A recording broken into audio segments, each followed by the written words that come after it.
В Кыргызстане складывается катастрофическая ситуация на дорогах. Каждый день там гибнут люди. Количество же автомобилей растет с каждым днем. Власти предлагают 100-кратное повышение штрафов за нарушение правил вождения.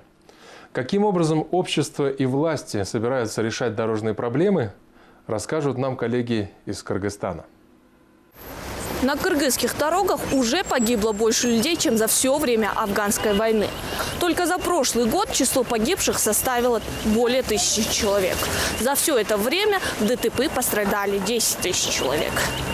Вот, например, вот этот транспорт, а не лобовое столкновение с другим транспортным средством получается. И тут явно повреждения подсказывают, что тут были уже пострадавшие.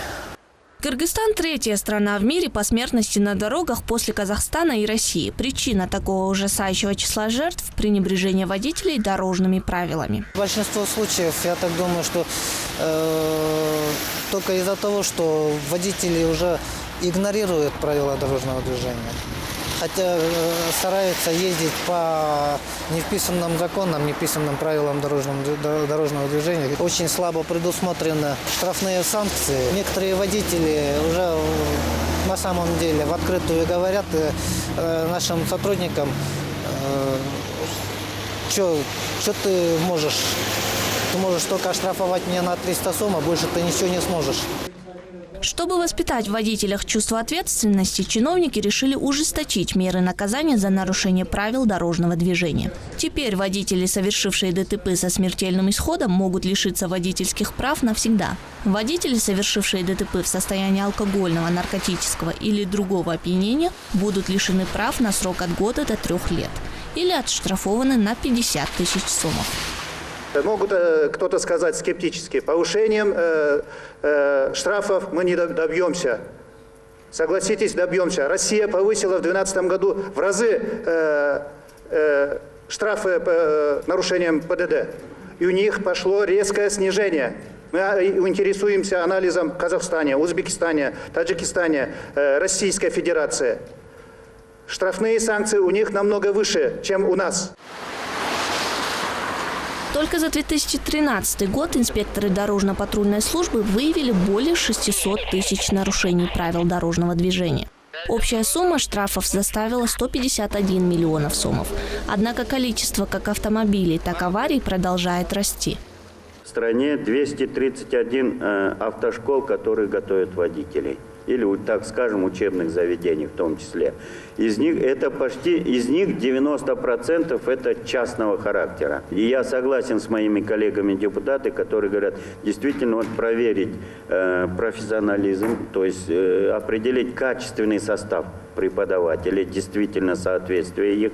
Поэтому у многих автомобилей вот эти стекла поднимается, опускается при помощи электрического двигателя. Поэтому назвали его электропакет. За прошлый год водительские права получили еще 140 тысяч человек. Для получения водительских прав для вождения легкового транспорта необходимо пройти 170 часов теории вождения и 30 часов практики. После этого нужно сдать экзамен на управление транспортным средством. Сцепление знаем, с какой стороны?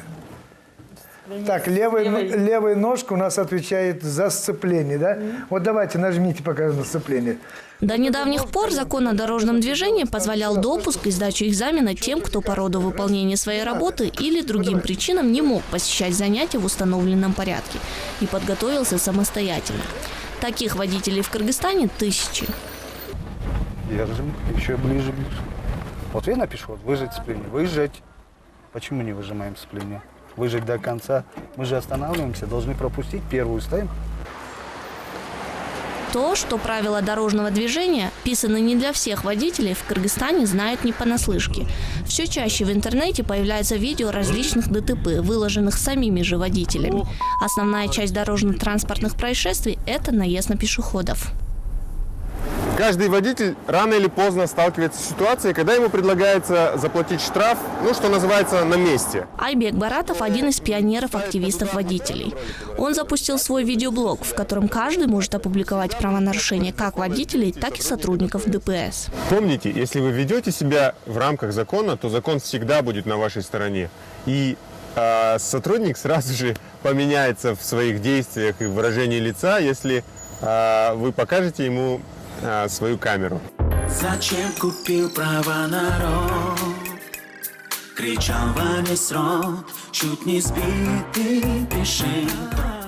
Звезды кыргызской эстрады в совместном клипе просили водителей соблюдать правила дорожного движения и не рисковать ничьей жизнью. Водитель, будь человеком, поют звезды.